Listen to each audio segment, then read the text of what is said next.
va? Muy buenas noches, bienvenidos. Esto es Líderes y Protagonistas, el programa donde hemos estado hablando de política en el marco de un cronograma electoral. Pero por otra parte también hablaremos de los líderes y protagonistas que están en nuestras comunidades. Hoy será la primera parte, el primer invitado en este ámbito y por supuesto será un placer comenzar a recorrer esta segunda arista de la propuesta.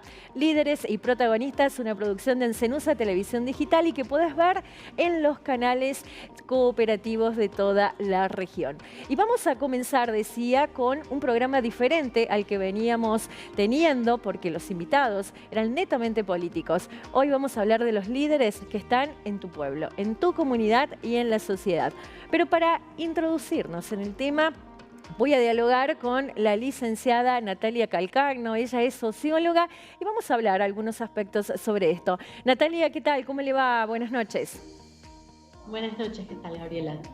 Bueno, muchas gracias por atendernos. Y la pregunta es, ¿qué es un líder? ¿Se hace o se nace líder? ¿Cómo sería? Mira, es un concepto de esos que se llaman polisémicos. ¿Por qué poli es mucho, sémico es sentido? Tiene muchas definiciones de acuerdo de qué tipo de líder estemos hablando. Hay una definición, si querés, más administrativa, que tiene que ver, por ejemplo, quién, para alguna normativa, para alguna ordenanza, para un decreto, para una resolución, se define que va a ser quien lidera un área, por ejemplo. Lidera un proceso, lidera un trabajo. Ahí no es alguien que tiene alguna aptitud, sino es alguien que lo establece alguna norma externa y de una determinada cosa particular. Esa sería una definición más de tipo, como usted decía, administrativa, operativa. Luego ya tenemos más una definición desde las ciencias sociales, que el líder tiene que ver con quien dirige algún proceso, lidera, conduce y organiza algún tipo de acción social, que puede ser alguna acción, no sé, política, comunitaria, cultural, lo que fuera, pero en donde lo que sucede es que se da el reconocimiento quienes son liderados por esta persona, de que lo siguen, lo aceptan, lo reconocen. Entonces, desde la mirada más social, el líder es quien los liderados reconocen como tal. ¿Y qué quiere decir que lo reconocen como tal? Que lo escuchan, que lo siguen, que le consultan y que continúan las acciones que este líder propone. Entonces ahí sería un liderazgo de tipo social. Y luego podemos decir que el liderazgo como adjetivo, si querés, características de una persona que tiene como habilidades para liderar, que puede coordinar, que puede comandar, que puede organizar, así como alguien es tímido, alguien es dicharachero y es el alma de la fiesta, bueno, alguien tiene actitudes de liderazgo y ahí sí hay algo de personalidad, pero ahí sería más de tipo más del orden de lo individual, de lo psicológico, si querés. Entonces, por eso te decía, Gaby, que es un concepto polisémico. Desde la administración tiene una definición, desde la ciencia social otro, y desde la psicología podríamos hablarlo desde otro lugar. Bien, licenciada, ¿qué características tiene un líder?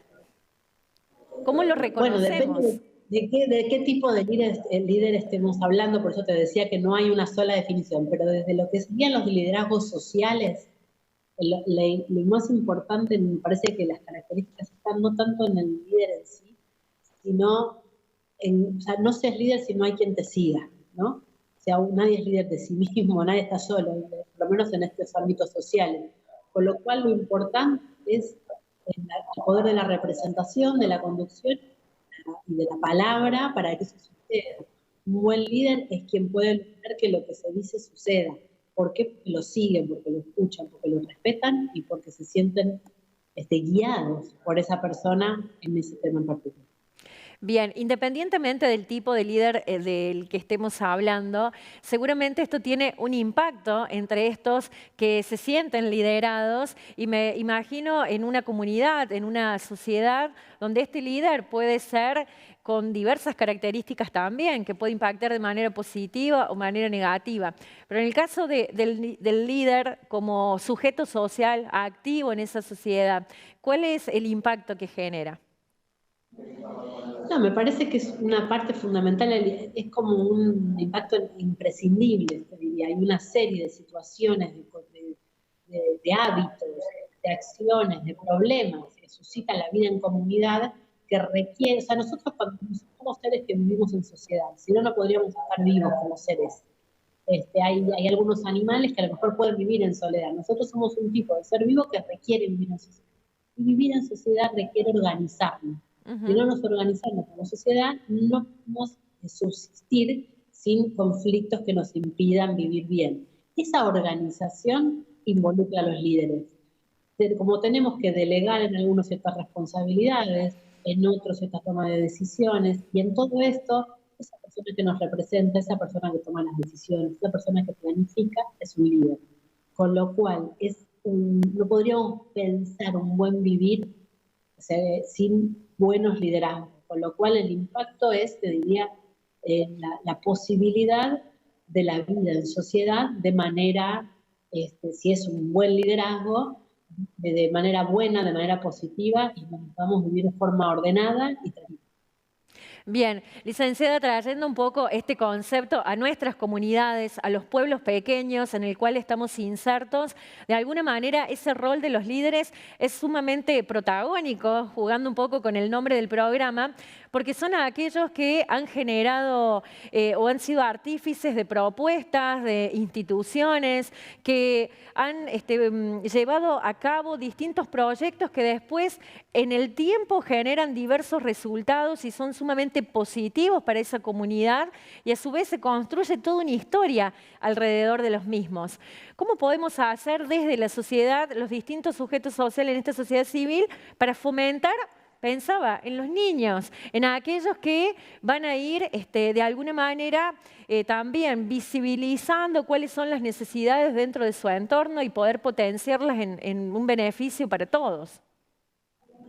Sí, yo creo que eso es muy importante, que nosotros tenemos que pensar en estas organizaciones y en localidades más pequeñas, en donde el liderazgo es tan importante para un montón de aspectos de la vida, que es necesario que roten los líderes, que haya nuevas generaciones en donde se queden, que se arraiguen en su comunidad para poder seguir liderando y poder continuar generaciones. O sea, depender de una sola persona para determinado proceso de liderazgo y es riesgoso. Es riesgoso para la sostenibilidad, ¿no?, de ese proceso, porque siempre es bueno, es genial tener líderes de los que dependemos, pero saber que podemos reemplazar situaciones claves y prioritarias, como las que pueden ser un liderazgo, es fundamental, porque si no es algo que no es sostenible, y si esa persona no está por cualquier motivo, se desaparece la posibilidad de realizarlo bien. Con lo cual es importante la renovación de los liderazgos. Yo creo que esas renovaciones van atadas a la formación y a la sensibilización. Tenemos que formar a las personas, que los jóvenes, para que puedan ejercer esos procesos de liderazgo, y tenemos que sensibilizarlos respecto a la necesidad de esa tarea y por qué es tan importante.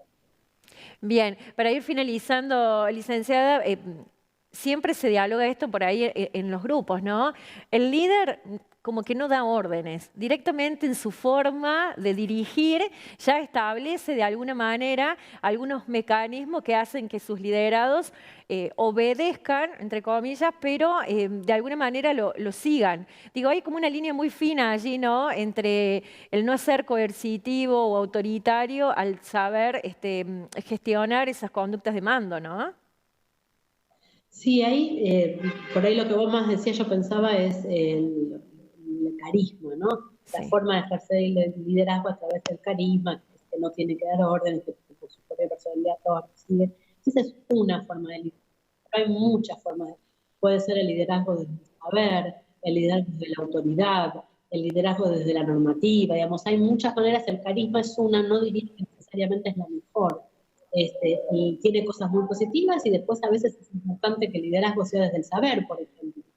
Por decirte, algún juez al que se respeta, se sanciona, designa, define algo, y por la autoridad que tiene al ser designado juez y haber estudiado lo que estudió, uno lo respeta aunque no sea simpático, no sea agradable, y eso es muy importante, porque eso es lo que garantiza que la justicia funcione.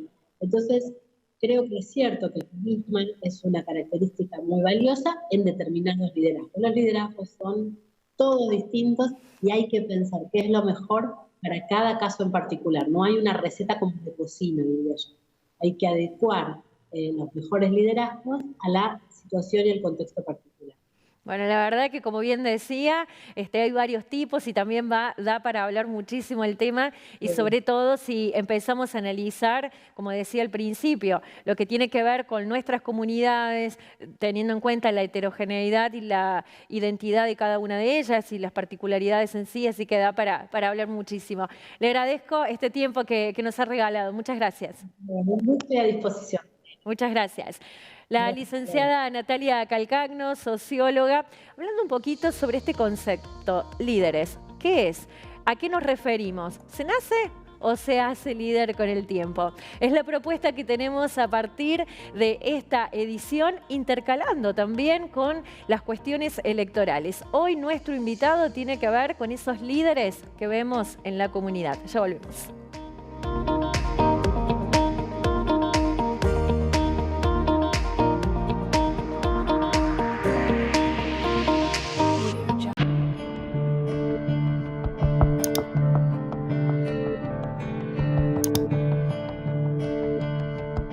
La mayor pobreza es la indiferencia. Por eso y más que nunca, tenemos que mirarnos, encontrarnos, ayudarnos. Súmate a la colecta anual de Cáritas para seguir cambiando la realidad de quienes más nos necesitan. Dona hoy en caritas.org.ar. Hoy me entregan mi casa a Cooperativa Horizonte. Muy contenta, en 2 años y medio me lo entregaron súper ligero. Y sacamos la cuenta que si ahorramos, nuestra plata se valorizaba. Yo aportaba 3 cuotas juntas mientras podía. Vinimos sin nada del norte y luchamos con los chicos que eran chiquitos y bueno, decíamos ya vamos a ahorrar para comprar la casa, pero sacamos la conclusión que imposible. Entonces apareció esta oportunidad y bueno, nos pusimos de acuerdo y simplemente agradecer a esta gente que si no fuese por ellos nosotros no tendríamos el techo que tenemos ahora. Aparecieron ellos y bueno, confiamos en ellos y bueno, ahí está el resultado. Por eso, a la gente que no tenga miedo de meterse, porque para mí es la única forma de tener el día de mañana en la casita. Súper contento. Súper contento. Aparte, felices. Y esto es todo para nosotros.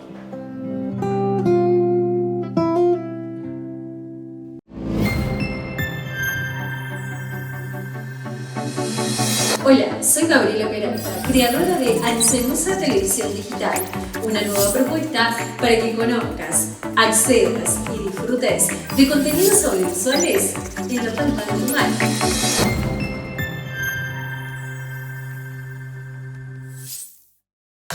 Ahora disfrutar de una piel más suave y joven es posible. Elimina el vello y aclará zonas oscuras con nuestro servicio de depilación definitiva Alma Soprano Platino. Reserva tu turno en la Pelu al 3575 40 4706. Anímate al cambio y transforma tu piel. Hardsoft. Acá tenés de todo, novedades y mucho más. Hardsoft llegó a La Para. Informática, electrónica, electrodomésticos, red Megatón, telefonía celular, servicio técnico, cobro express, retiro de dinero. Hardsoft, celular 3575 406002, Sarmiento y Roque Sáenz Peña, La Para, Belgrano 700, La Puerta, 25 de mayo 297, Obispo Trejo. Hardsoft. Con Cooperativa Horizonte Balnearia, concretar el sueño de tu casa propia es posible. Te asocias sin requisitos, solo con tu DNI. Podés elegir entre 4 tipologías de vivienda que se adaptan a tus necesidades. Construimos en lotes cooperativos o en tu propio lote. En Cooperativa Horizonte contamos con un sistema de libre aporte. Pagás lo que podés. ¡Anímate! Con Cooperativa Horizonte, el sueño de tu casa propia es posible.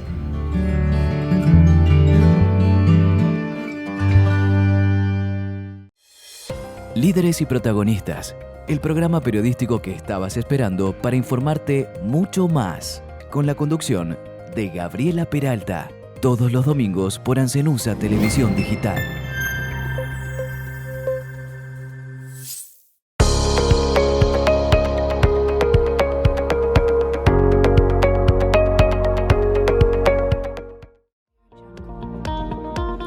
Bienvenidos a Líderes y Protagonistas, y como ya te lo anticipé en el bloque anterior, en esta edición comenzamos a conocer a los líderes de nuestra comunidad, aquellos que están insertos en nuestros pueblos y que tienen una trayectoria y que, por supuesto, empezamos a visibilizarlos porque así corresponde. El invitado hoy es desde La Para y se llama Néstor Horacio Félix Chantore. No, al revés. Néstor Félix Horacio Chantore. Bienvenido. ¿Cómo está? Hola, ¿qué tal, Gabriela? ¿Cómo andas? Me parecía que me iba a equivocar en el orden de los nombres. No importa, porque es un homenaje a los dos abuelos, así que... Bien, eso. Néstor, usted decía, ¿su nombre se conforma por los nombres de los dos abuelos? Si Néstor fue, y quiero ser Néstor, quiero ser, destacarlo, ¿no? Sí. Mi vieja ha sido una precursora al ponerme allá en 1941 el nombre Néstor, porque yo muy pocas veces he visto personas de mi edad, cuando éramos chicos, que se llamaran Néstor. Podrían haber sido Héctor, podrían haber sido otros nombres relacionados con los personajes griegos de la antigüedad. Pero el caso de Néstor, que también es un personaje griego, mi vieja tuvo esa visión de ponerme Néstor a mí, pero además tuvo que conformar los dos abuelos, así que por eso me puso el nombre de los dos abuelos. Bien.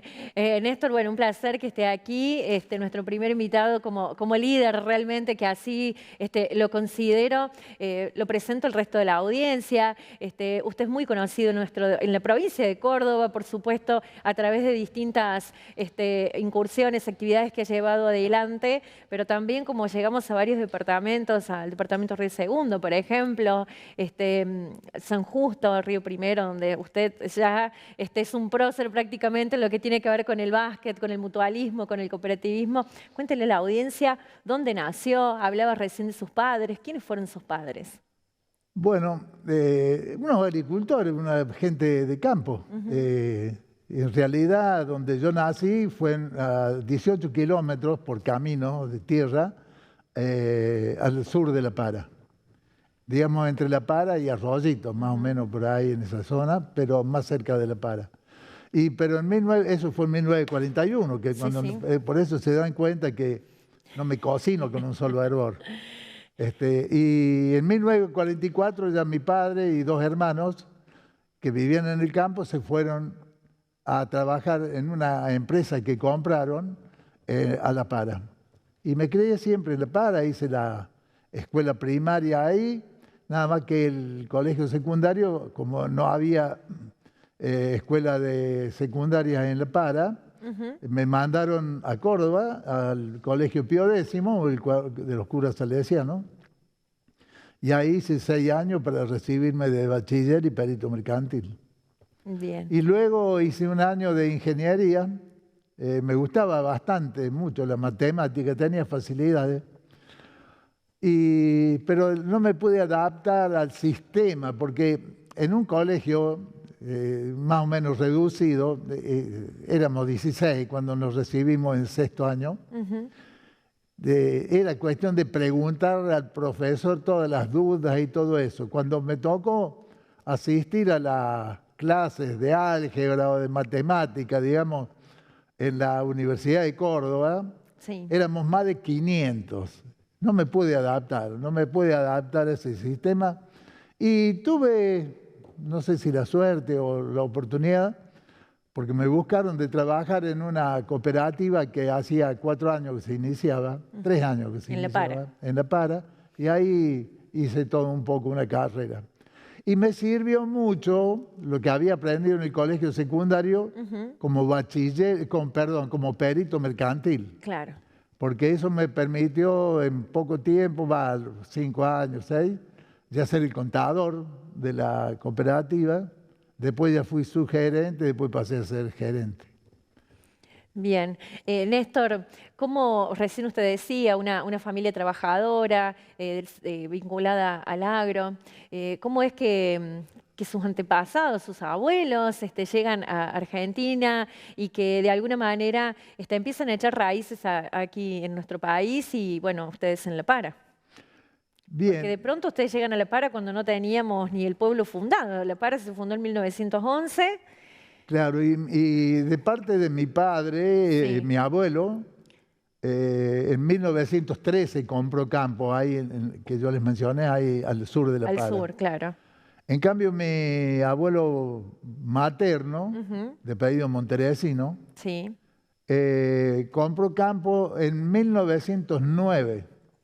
Es decir, 2 años antes de que se inaugurara como pueblo La Para. Tendido de las líneas férreas. En virtud de que ellos viviendo en Clusella, cercano a San Francisco, ya las inmobiliarias de esa población, no sé si ya era ciudad, San Francisco en ese momento, en 1909, tenía 23 años solamente. Ya había una inmobiliaria y a partir de esa inmobiliaria compraron campos. Y acá, sabiendo que en 1911 se iba a inaugurar, que se estaba construyendo el ferrocarril, se estaba construyendo. Ya había una expectativa mejor para toda esta zona. Entonces compraron campo en 1909, es decir, 2 años antes que se fundara el pueblo. Pero esa familia, ya como familia, se vino a vivir a La Para en 1926. En cambio, mi padre ya vino a vivir en 1913. Mi mamá en 1926 tenía 18 años y mi papá tenía 23 años. ¿Cómo hicieron para conocerse? No sé, porque uno tenía el campo, mi papá al sur de La Para y mi mamá vivía al norte de La Para. Bueno, en algún cruce por ahí. En algún momento, en algún espacio de puesto del medio, en aquel momento, se encontraron. Y sí, tienen que haberse encontrado en alguna fiesta, en algún lado, en alguna cosa que se hizo. Claro. ¿Y es usted el mayor? ¿Tienen más hermanos? Tengo una hermana, Una hermana. 5 años menor que yo. Sí, somos 2. Bien. ¿Y cómo era esa vida en el campo? ¿Cómo fue su infancia? ¿A qué jugaba Néstor Chantore? Bueno, a ver, yo empecé a jugar, en definitiva, que yo recuerdo cuando empecé a ir a la escuela. Si no, antes era medio tonto, ¿viste? Que uno quedaba ahí siempre dependiendo de los padres, las órdenes, todo. Pero bueno, ya empezamos a jugar a la pelota y todo eso, que eran los juegos que había antes. También estaba la escondida, todos esos juegos. Tradicional. Entre nenes, ¿no? Así que, bueno, así empezamos. Y ya en la escuela, ya a los 6 años ya me hice hincha de un club de Buenos Aires. Yo ya era hincha de un club de La Para. Incluso se había formado en la misma empresa de mis padres con los empleados. Y me hice hincha de un club de Buenos Aires y bueno, y sigo siendo fiel a esos 2 clubes. ¿Cuáles son? Bueno, de La Para, el club que se fundó en 1945, es decir, un año después de que mi padre se vino a vivir a La Para, Sí. fue quien ahora es el Club Esportivo Belgrano. Así es. Y de Buenos Aires, por instancia de otros compañeritos que yo tenía en el grado, cuando iba a 2º grado, Sí. con River Plate. Ah, mire, no lo Me imaginaba. enseñaron por y ese me lado. regalaron unas figuritas chiquitas. Entonces con eso me hice hincha de los Millonarios. Ya en aquel tiempo se les Mire. llamaba los Millonarios. Mire usted, eso es una faceta que no la conocía, ese amor por ese club de Buenos Aires. Néstor, comenzamos diciendo la visión de mi madre y creo que si hay una de las características personales que usted tiene, es justamente esa, la visión. ¿Qué es lo que heredó usted de su mamá y qué es lo que heredó usted de su papá, en cuanto a su personalidad me refiero? Yo te voy a decir lo que no pude heredar de mi mamá. Mi mamá tenía una extraordinaria voz para cantar. Cantaba muy bien tangos. Y yo me crié con los cantos, los arrullos y de las canciones de mi mamá. Mi papá también cantaba algo, sí, pero yo no pude imitarlo a ellos dos, no. Bueno, de mi mamá, no sé, que puede haber una mujer muy de carácter. Mi padre era mucho más calmo. Así. Mi mamá era la que me manejaba a mí. Pero yo pienso, admiro esas dos personalidades y las recuerdo todavía ahora, que han fallecido hace muchos años, como 30 años. Mi papá falleció en 1989, así que miraba los años. Pero yo los sigo admirando a ellos por lo que me dieron, porque en 1954, cuando me mandaron a estudiar a Córdoba, que era muy complicado en esos tiempos, y bueno, tuvieron esa idea, esa imaginación de que el nene se cultivara un poco más y me mandaron a Córdoba. A mi hermana, luego, 5 años después, también la mandaron a estudiar a Córdoba. Qué importante, ¿no? En un momento que, como usted bien decía, en la zona no había secundarios, instituciones educativas de ese nivel, y que a su vez también una cuestión de distancias, ¿no? Que, o sea, era como mucho mayor, ¿no? Y el desapego que refiere esa instancia, ¿no? Que tiene... Exactamente, porque a mí me mandaron, en 1954, me internaron, el 1 de marzo de 1954, 15 días antes de que empezaran las clases empezaban el 15 de marzo, pero nosotros del primer año teníamos que estar 15 días antes para adaptarnos, y recién pude volver a mi pueblo para las vacaciones de julio. Claro. Es decir, y la fecha, los días que los padres nos podían visitar, era el día jueves o el día domingo. Así que si no, mi padre a veces tenía que viajar a Córdoba por compra por la empresa que tenían. Sí. Y si no iba esos 2 días, no me podía ver. Y así que, bueno, alguna vez cayó que se tuvo que ir un domingo para verme. No nos dejaban salir, nada, nosotros permanentemente internados. Era muy estricto el régimen, el reglamento de Don Bosco. Claro. Porque dependía de todo de ese fundador de los salesianos. Los salesianos, sí. Pero no estoy arrepentido de eso, porque al final uno se fogueó como persona para estar solo y convivir. Era una convivencia con un grupo grande de chicos y había que adaptarse, ¿no? Y uno solo. Nada más que ahí, ese primer año, fuimos 2 chicos de La Para. ¿Ah, sí? Solamente 2 chicos de La Para. Y los demás eran todos desconocidos. Claro. Bueno, nos tuvimos que adaptar. Adaptarse, tal cual, adaptarse a los cambios. Y por allí fortalecen, sí, y uno sale muy bien. ¿Cómo empieza su historia, este amor con el básquet? Esta adolescencia donde Néstor ya empieza una carrera deportiva, podríamos decir, dentro de todas las carreras que tiene en su vida. El básquet en La Para se fundó, la primera cancha de básquet que la hizo el Club Esportivo Belgrano fue en 1952. Sí, después del Mundial de Básquetbol. Claro, justamente ahí es cuando pulularon todas las canchas de básquet, que tenían 2 finalidades, una jugada al básquet y otra como pista de baile. Todo por haber sido Argentina campeón mundial de básquet en 1950. Así que 2 años después era lógico que llegara a todos los pueblos el deporte, el desarrollo del básquet. Sí. Claro. Pero yo en realidad cuando empecé ya a moverme un poco más organizadamente, fue en el colegio de los padres salesianos, porque ahí el que no hacía deporte los mandaban en penitencia. Era obligatorio hacer deporte. Y ahí teníamos voleibol, teníamos básquetbol, teníamos fútbol. y había otro juego que se llamaba La Guerra. Mirá vos, los curas nos mandaban a jugar la guerra.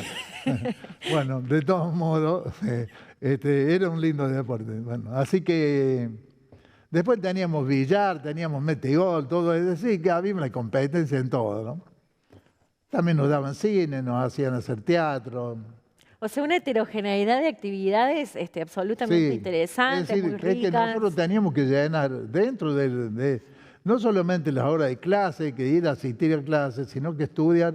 Y después teníamos que llenar con algo todas las horas, porque no eran 24 horas que teníamos que estar. Sí, sí, día porque por prácticamente día. Ustedes vivían ahí, en el colegio. Claro, claro. Y si yo, como te digo, no me dejaban salir, y entré el 1 de marzo y como el 8 o 9 de julio recién volví a La Para. Qué increíble, qué impresionante esto, ¿no? Realmente cuando uno lo escucha, le cuesta dimensionarlo, ¿no? Lo que significa en ese momento. Néstor, y decir... Bien, quiero terminar con esto. La segunda parte del año 1954, también fue un régimen así muy, muy cerrado. Ajá. Luego, en 1955, para los memoriosos, hubo una revolución aquí en el país. Nosotros estábamos encerrados dentro del colegio y empezó un día 16 de septiembre la revolución de 1955. Sí. Y había que estar todo encerrado, había que poner colchones en las ventanas del colegio, un colegio grande, para que no se viera luz, porque había temores de que se bombardeara la ciudad de Córdoba, y de pronto hay noches que se sentían los aviones pasar, y nosotros chiquitos ahí. Y luego el día 19 de septiembre, ese día nos dejaron salir, y no sé de qué casualidad, yo tenía un tutor en Córdoba, un señor que era de Videfontana, de apellido Poceto. Ajá. Y ese tuvo la habilidad de conseguirnos un horario de un ómnibus, los ómnibus de aquellos tiempos, para poder salir y disparar de Córdoba y venirnos, porque recién la tregua que se aplicó en esos tiempos fue el 21 de septiembre y nosotros disparamos el 19 de septiembre. Y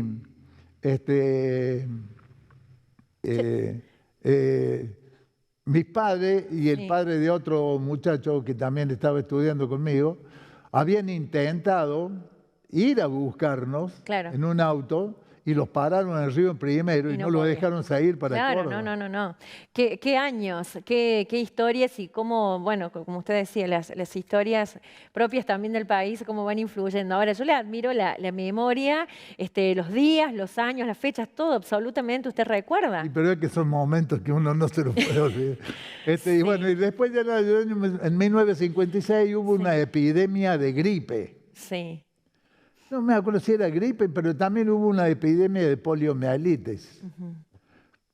Y ahí ya se les desarmó la disciplina a los curas, porque por ahí nos tenían que dejar salir y tuvimos 15 días sin ir a clase por la epidemia, ¿no? Claro. Eso fue en 1956.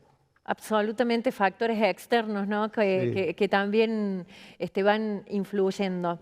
Decía que el básquetbol empieza a incursionar en su vida y a su vez también a partir de allí comienza toda una carrera porque usted empezó a integrar las comisiones, las asociaciones, todos los entes que podían algo tener que ver con la arista deportiva en la zona. Sí, en realidad, por ejemplo, yo, como te dije, que hice un año de ingeniería y después ya me radiqué definitivamente en La Para. Sí. Eso fue en 1962, que ya estuve radicado en La Para.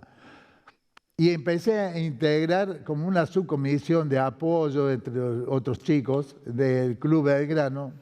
Y ya en 1964 ya integré la comisión del Club Belgrano hasta 1994, 30 años.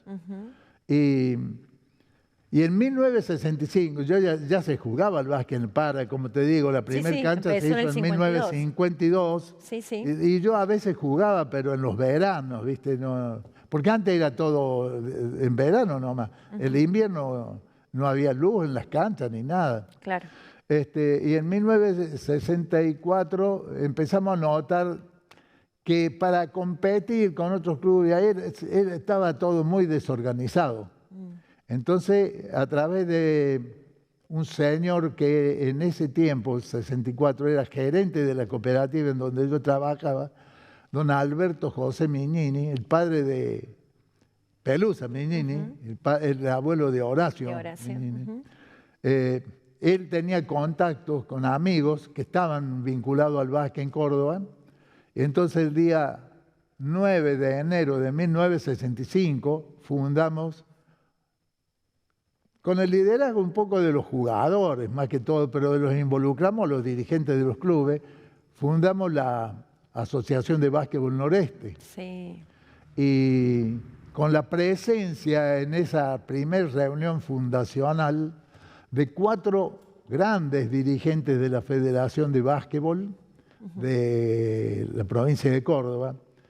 El presidente era un abogado, Adolfo Bertoa de Arroyito, llamado El Mudo, por la capacidad que tenía para hablar. Y tres dirigentes más, Edgar Tallone de Oliva, Gullón y René Ceja de Jesús María. Y fueron los 4 en un Valiant 2, es un auto de último modelo, y tuvieron que transitar los 90 kilómetros de camino de tierra desde Río Primero hasta La Para, en pleno verano, 9 de enero, para llegar y formar la asociación. La asociación. Qué anécdota, qué picardía, ¿no? Qué interesante. Néstor, recién usted dijo 2 palabras muy interesantes y que tienen que ver con esto que estamos hablando. Por un lado, el líder y por otro lado, el dirigente. ¿En qué se relacionan? ¿En qué son diferentes? Sí, recién escuché una nota que ustedes tuvieron y bueno, se me ocurrió, mejor dicho, unos conceptos que yo más o menos sostengo, ¿no? Sí. Una cosa es ser el dirigente, la persona que de pronto por alguna razón está al frente de algo y frente de grupo. Por ejemplo, digamos un profesor. Yo fui profesor de educación física varios años en el colegio secundario de La Para. Bien. Y eso es lo que me servía a mí, por ejemplo. Yo era el tipo que cobraba el sueldo y que, bueno, daba un poco las órdenes, pero yo tenía que detectar dentro de los grupos, de los cursos, quién era el líder, y trabajando sobre el líder, me resultaba mucho más fácil impartir las enseñanzas que uno tenía que decir. Y los líderes, para mi manera, surgen espontáneamente dentro de los grupos. No necesariamente tiene que ser el más lindo, el que más se destaca para cantar o el que más se destaca para bailar. Es una persona de la cual surge, emana ese carisma, ese efluvio que alcanza a todos los demás y los llega a influir, que de pronto es aquel que menos habla y que con 4 o 5 palabras perfectamente acomodadas y acertadas domina a todos los demás. Y también digo que una cosa es ser líder, que el líder directamente es una persona positiva, y otra cosa es ser caudillo. Y a veces el caudillo no es positivo, es negativo. El caudillo arrastra, el caudillo inmoviliza, el líder conduce, organiza, influye. Entonces, esos son un poco las características que yo entiendo por líder. Y por dirigente, bueno, el dirigente es el que tiene que tener la inteligencia de detectarlo al líder. Bien. Bueno, vamos a hacer una primera pausa, Néstor, y en el próximo bloque vamos a conocer por qué usted hoy está aquí? ¿Por qué lo consideramos un líder dentro de nuestra comunidad? Ya volvemos.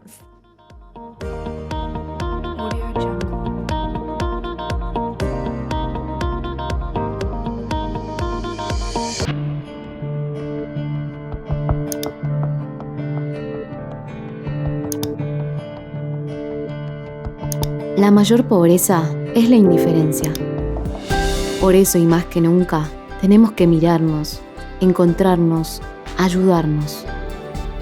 Súmate a la colecta anual de Cáritas para seguir cambiando la realidad de quienes más nos necesitan. Dona hoy en caritas.org.ar. Hoy me entregan mi casa a Cooperativa Horizonte, muy contenta. En 2 años y medio me la entregaron súper ligero. Y sacamos la cuenta que si ahorramos, nuestra plata se valorizaba. Yo aportaba 3 cuotas juntas mientras podía. Vinimos sin nada del norte y luchamos con los chicos que eran chiquitos y bueno, decíamos vamos a ahorrar para comprar la casa, pero sacamos la conclusión que imposible. Entonces apareció esta oportunidad y bueno, nos pusimos de acuerdo y simplemente agradecer a esta gente que si no fuese por ellos nosotros no tendríamos el techo que tenemos ahora. Aparecieron ellos y bueno, confiamos en ellos y bueno, ahí está el resultado. Por eso, a la gente que no tenga miedo de meterse, porque para mí es la única forma de tener el día de mañana en la casita. Súper contento. Súper contento. Aparte, felices. Y esto es todo para nosotros.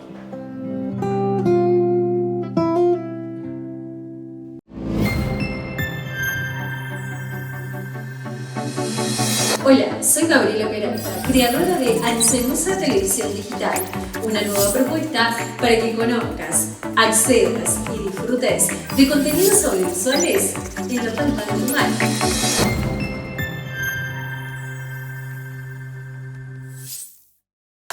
Ahora disfrutar de una piel más suave y joven es posible. Elimina el vello y aclará zonas oscuras con nuestro servicio de depilación definitiva Alma Soprano Platino. Reserva tu turno en la Pelu al 3575 40 4706. Anímate al cambio y transforma tu piel. Hardsoft. Acá tenés de todo, novedades y mucho más. Hardsoft llegó a La Para. Informática, electrónica, electrodomésticos, red Megatón, telefonía celular, servicio técnico, cobro express, retiro de dinero. Hardsoft, celular 3575 406002, Sarmiento y Roque Sáenz Peña, La Para, Belgrano 700, La Puerta, 25 de mayo 297, Obispo Trejo. Hardsoft. Con Cooperativa Horizonte Balnearia, concretar el sueño de tu casa propia es posible. Te asocias sin requisitos, solo con tu DNI. Podés elegir entre 4 tipologías de vivienda que se adaptan a tus necesidades. Construimos en lotes cooperativos o en tu propio lote.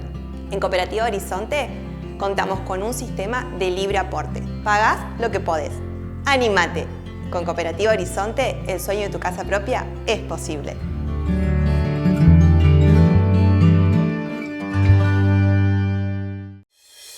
Líderes y protagonistas, el programa periodístico que estabas esperando para informarte mucho más, con la conducción de Gabriela Peralta, todos los domingos por Ancenusa Televisión Digital.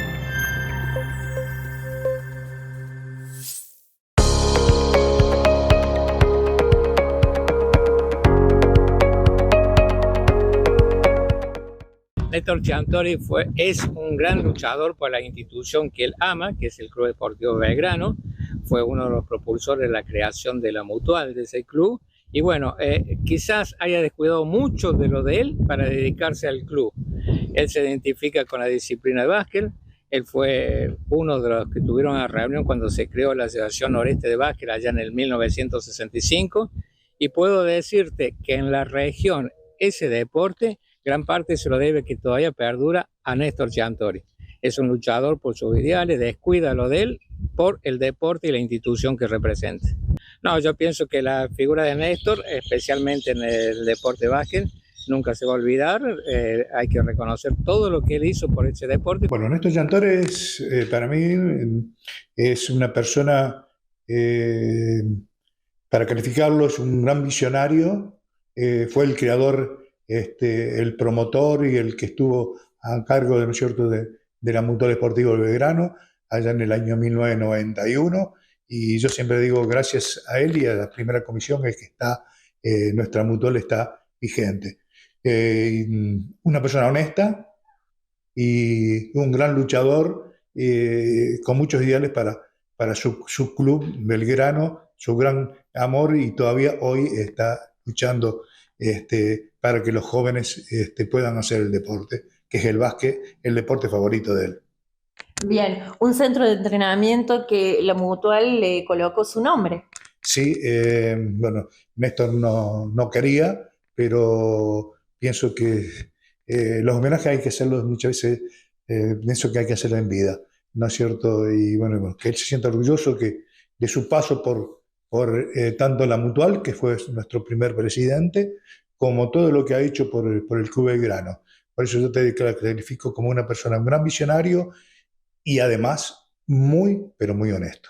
Bueno, Néstor ha sido sigue siendo, ¿no?, un emblema para nuestra institución, tanto club como Mutual Esportivo Belgrano, el ideólogo de esto, de trabajar tantos años en el club y bueno, ver que había una oportunidad atrás de las mutuales, salir a recorrer la provincia de Santa Fe y parte de la provincia de Córdoba, junto a otras personas obviamente, pero bueno, la gran cabeza fue él siempre de buscar, idear y buscarle la vuelta para los valores mutualistas, ya que él también había estado en la actividad cooperativista, lo vio desde aquel entonces y bueno, hoy podemos darle gracias a que esta institución siga funcionando de la forma en que lo hace, porque él en su momento estuvo pasos adelantados y pudo ver todo esto, ¿no? Y bueno, hasta el día de hoy verlo en el gimnasio, trotar en el club todavía a su edad, la verdad que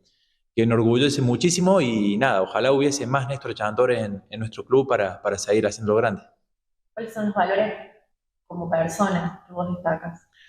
Honestidad ante todo, creo que hasta ha puesto capital propio para que esto funcione en su momento, eso habla muchísimo de sus valores, honestidad, compromiso, compañerismo, todo en sí lo que enfoca el cooperativismo y el mutualismo, ¿no, Gaby? ¿Y cómo se siente, Néstor, cuando usted escucha estas palabras? Sorprendido, porque... Pero están hablando de usted. Sí, pero no es tanto no es para tanto. Uno ha hecho... Yo entiendo que el club y el deporte a mí me dio mucho. Me permitió vincularme, que me conozcan, conocer a amigos de todos lados, todo eso. Y de alguna manera alguien tiene que devolver a la comunidad que le permitió eso, devolverlo también con acciones, no quedarse encerrado en lo de uno. Por eso es...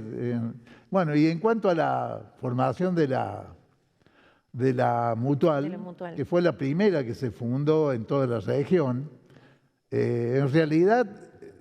Lo hicimos primero consultando lo que las experiencias de otras mutuales que ya eran exitosas y también por la gran necesidad que teníamos de financiar la actividad del club, porque durante mucho tiempo el club se financiaba con bailes. Y con algunas fiestas que se hacían. Pero el Club Belgrano tenía un cronograma de baile, cada 15 días hacía un baile. Y eso le permitía solventarse, ¿no? Pero llegó un momento que el tema de los bailes cambió. Dejaron de tener éxito las orquestas que provenían de la zona este, digamos, la Jazz Aria, los Fender, los Blueking, todas unas orquestas que venían de la zona, y eran todas orquestas de baile suave, romántico, y empezaron a tener importancia los cuartetos. Y cuando queríamos contratar esas orquestas, la exigencia de los cuartetos eran muy superiores, muy exigentes. Claro. Se venían por todas las entradas, no te y uno con la explotación del buffet solamente, uno tenía que... y además había una base, un mínimo que cobraban, y con lo que se generaba del buffet había que pagar el SADAIC y todos los impuestos, es decir, ya no convenía hacer bailes, y se hacían muy pocos, ya hacíamos poco, y los que hacíamos no nos daban resultados. Y entonces, bueno, dijimos, tenemos que apelar a lo que están haciendo las otras instituciones que son exitosas con las mutuales. Averiguamos un poco con gente de San Vicente y fuimos después también a conocer y a visitar las de Devoto, las de Morteros. Y bueno, y luego de ciertas inconvenientes que tuvimos al principio para empezar, porque fue justamente en el momento que a nivel nacional hubo una determinación de congelamiento de depósitos, eso claro. nos permitió una dilación en la iniciación, pero después la alargamos.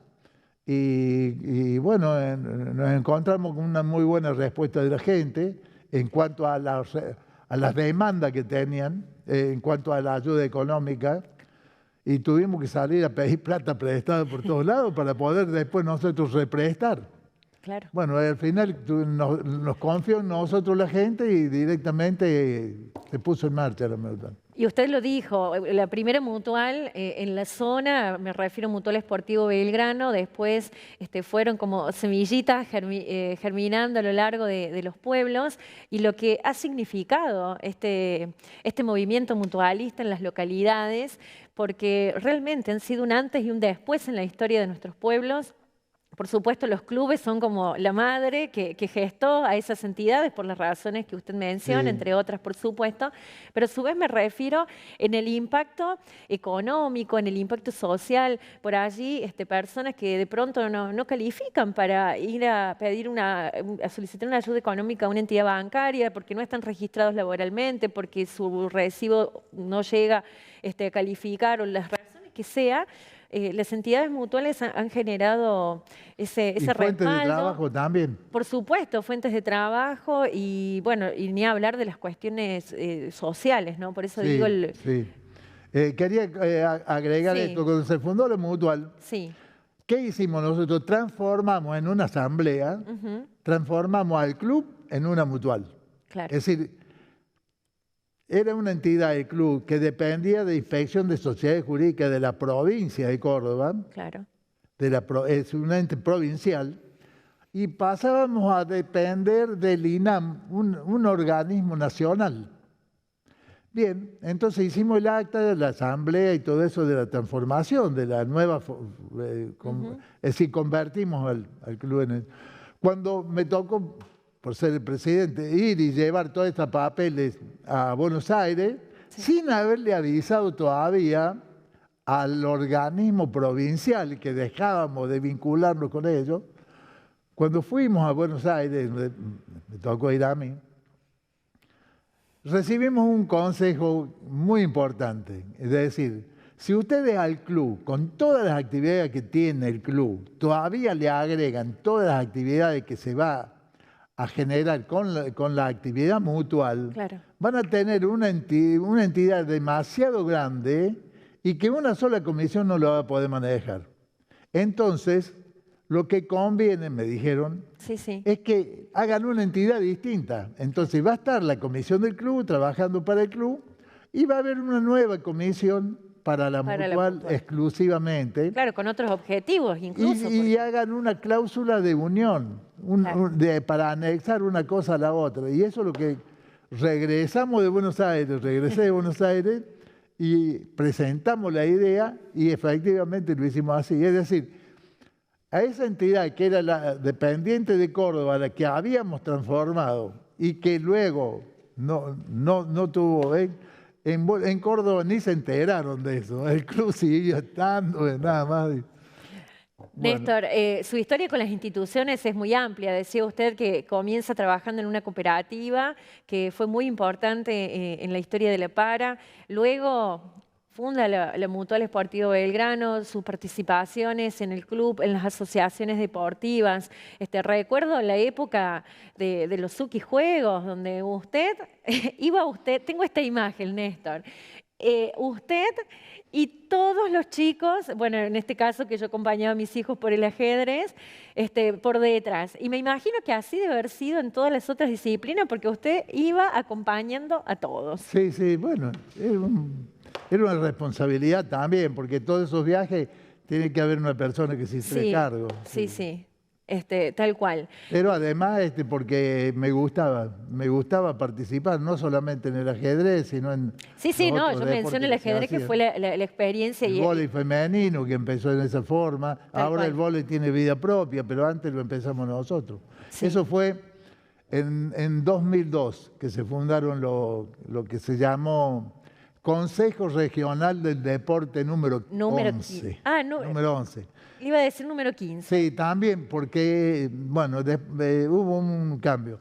Y los Suki Fuego fue el producto que se produjo, el nombre que se tomó el producto, es decir, la actividad. Pero en definitiva lo que era el Consejo Regional del Deporte. Que hubo 15 consejos regionales en toda la provincia. Y el Consejo Regional número 11 fue el que se mantiene hasta ahora. Ah, bien, por ahí venía el tema. No estaba tan confundida entonces. Bueno, sí, la verdad que era maravilloso todo esto, porque incluso es lo que sucede en el deporte, esto de aprender el respeto al otro, la convivencia. Se afianzan tantos valores en las disciplinas deportivas que es maravilloso. El hecho de generar los consensos. A mí me encanta cuando veo los amiguitos con distintas camisetas, pero en ese momento se tiene claro que la amistad es lo más importante, se cuida más allá de los resultados, y son esas cosas lindas que genera el deporte. Se establece, agrego a todo lo que vos estás diciendo, por ejemplo, muy lindo esto, que se hacen amigos y luego se invitan hasta en las fiestas que hacen de 15 años y todo esto. Es decir, porque los chicos también tienen su fiesta, los varones más que todo, también tienen su fiesta de 15 años y se invitan de un pueblo para otro. Eso es lo bueno, lo que queda con el deporte. Exactamente. ¿No? Néstor, esto de involucrarse en las instituciones, en las comisiones, tiene una característica y una palabra que creo que de alguna manera podríamos analizarlo juntos ahora, que es el voluntariado. Tal vez muchas de todas estas cosas que usted menciona no se podrían haber realizado si no había una decisión por parte de personas como usted en destinar tiempo, que era propio, en regalarlo, en obsequiarlo a una institución, a una asociación cooperadora, a la comunidad en sí. ¿Cómo ve hoy usted el voluntariado? Y veo que es un poco... a veces uno se deja llevar por la desazón, perder un poco el entusiasmo, pero luego aparecen, por ejemplo, en este momento yo voy a hablar de una experiencia reciente, ¿no? En el básquetbol del Club Esportivo Belgrano. Bien. Yo soy el secretario hace 20 y pico de años, soy el secretario de la Asociación de Básquetbol. Sí. Pero a veces tuve que inclinarme también a ser de la subcomisión de básquetbol porque no se conseguían dirigentes. Y veo con sorpresa que ahora, este año, después de la pandemia, se han acercado muchos más padres para defender y para apoyar el deporte. Padres y madres. Bien. Y una cosa que estoy viendo también ahora, entre los dirigentes, en definitiva, se le está dando también importancia al deporte femenino. Cosa que antes era más difícil conseguir eso, ¿no? Claro. Pero y todo esto después de la pandemia... Me parece que puede haber sido esa la causa, o puede existir otra que no conozco, pero ha generado un mayor acercamiento de padres para dirigir, para actuar y trabajar en las subcomisiones. Sí, tal vez también, bueno, el hecho de las familias, por allí muchas familias jóvenes y de pronto hasta los mismos padres, madres, abuelos vienen vinculadas ya a la institución y de alguna manera, bueno, siguen involucrados y eso hace que la familia vaya creciendo, no digo la familia propia y la familia del club, ¿no? Que están todos sumando a las actividades. Digo, hablamos de este club en particular, pero creo que es algo que sucede. Por lo menos es lo que yo lo estoy viendo Sí. con satisfacción a eso. Qué bueno. Qué bueno eso, porque justamente el voluntariado tiene esto, ¿no? De tener ese don de dedicar, esa decisión de dedicar ese tiempo y ese espacio, y algo que usted dijo recién, que es el compromiso, la responsabilidad. No es acercarme por estar simplemente, sino el hecho de hacer lo que corresponda, ¿no? Sí. Me parece a mí que está bien. Me parece que estamos por buen camino. Me parece, ¿no? Bien. Y Néstor, ¿qué, conociendo su trayectoria en las cooperativas, en las mutuales, y cooperativas, bueno, también hay varios tipos, por supuesto, en cuanto a su conformación, pero ¿cómo analiza la situación actual, el contexto? ¿Cuáles serían un poco los roles o las actividades que podrían llevar adelante, o tal vez no? ¿Vos te referías a las cooperadoras, a las cooperativas? Claro, a los servicios que brindan. Sí, siempre, rol dentro de la siempre hay comunidad. más cantidad de servicios que se pueden agregar, anexar. Todo depende de la situación circunstancial, de cómo está la región y todo eso. Entiendo que las cooperativas hace muchos años que están en nuestra región. Se fundaron, podríamos empezar con las cooperativas tamberas, Sí. que fue una gran solución por allá por los años 40 y algo, para levantar un poco las economías agropecuarias, ¿no? Porque hubo distintos momentos. Hubo un momento que el trigo tenía un gran valor, por ahí por los años 30 o antes, que todas las zonas se desarrollaron en base al trigo. Luego también empezó a florecer también un poco la ganadería. Y sin embargo, después hubo caídas en cuanto al valor de la mercadería y todo eso. Para eso surgieron las cooperativas. Y antes los que tenían leche, algunos ordeñaban algunas vaquitas y no tenían a quién dársela, o si no venía alguna empresa extranjera, la Nestlé, y compraban por nada la leche. Se formaron las cooperativas y eso fue una gran experiencia, la formación de cooperativas para defender lo que es la producción, y eso hizo que se desarrollara mucho la lechería, ¿no?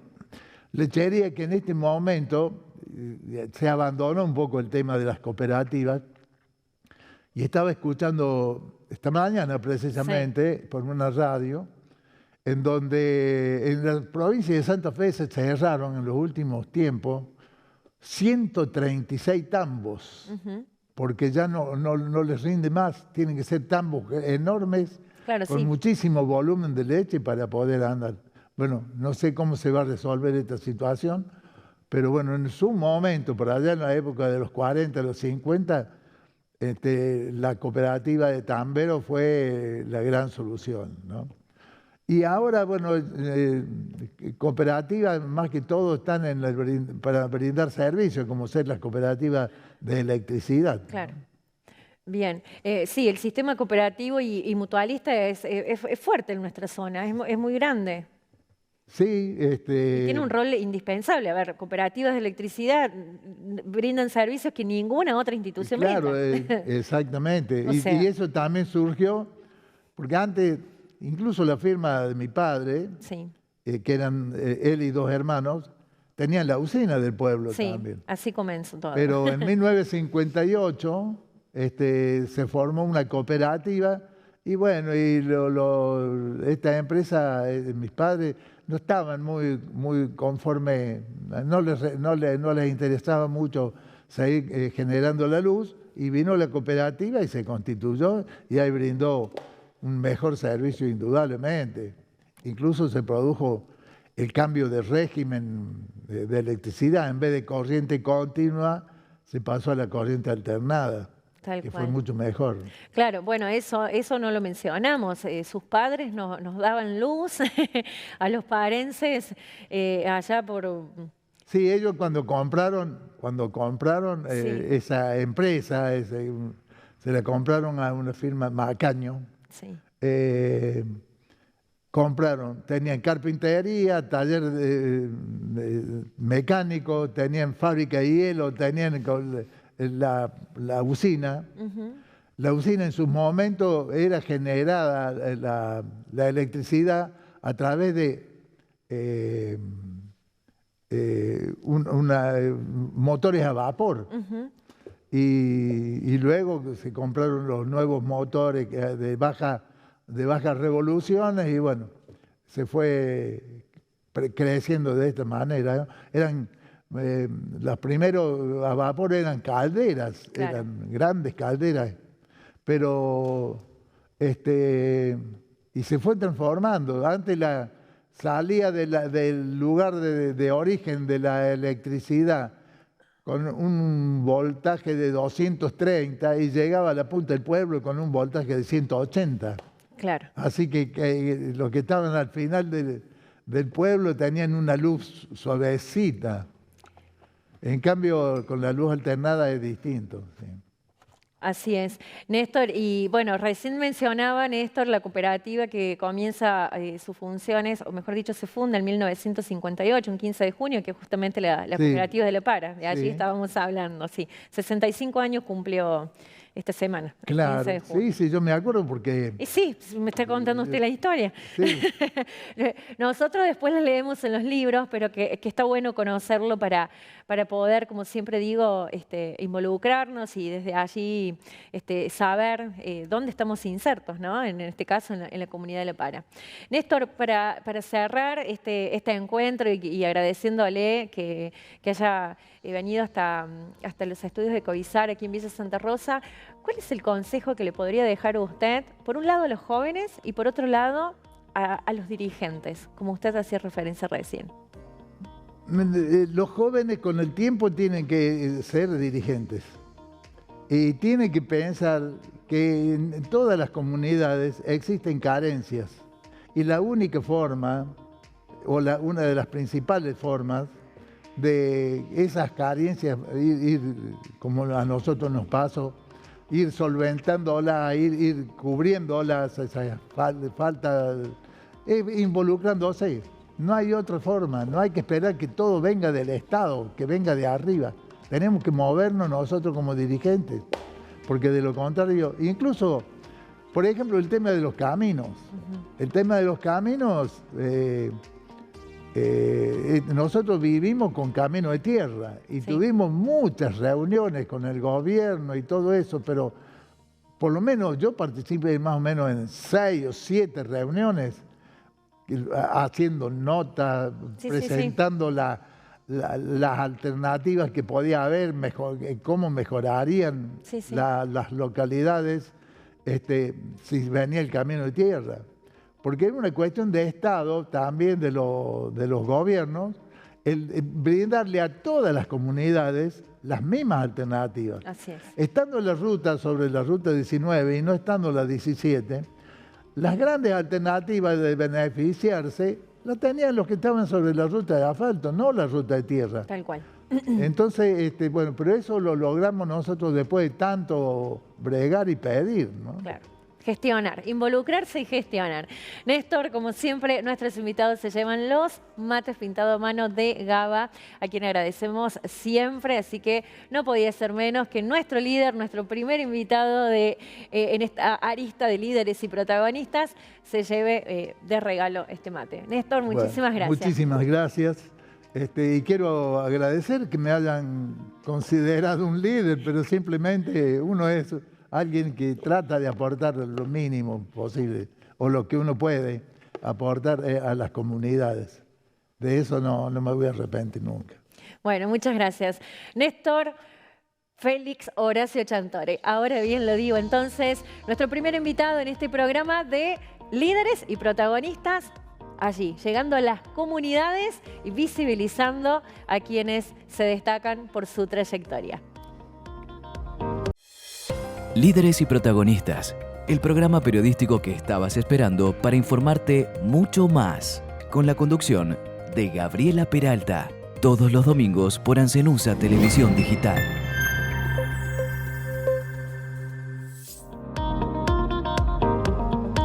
Hasta aquí llegamos con líderes y protagonistas en esta edición donde empezamos a conocer también a los líderes que están insertos en nuestras comunidades. Te espero la semana próxima para seguir conociendo también ya seguramente a intendentes electos en este año de elecciones, en este 2023 donde los argentinos elegimos. Mientras tanto te invito a que te suscribas aquí en nuestro canal en YouTube, Ancenusa Televisión Digital, y allí accedas a todos los contenidos audiovisuales que no son solamente políticos.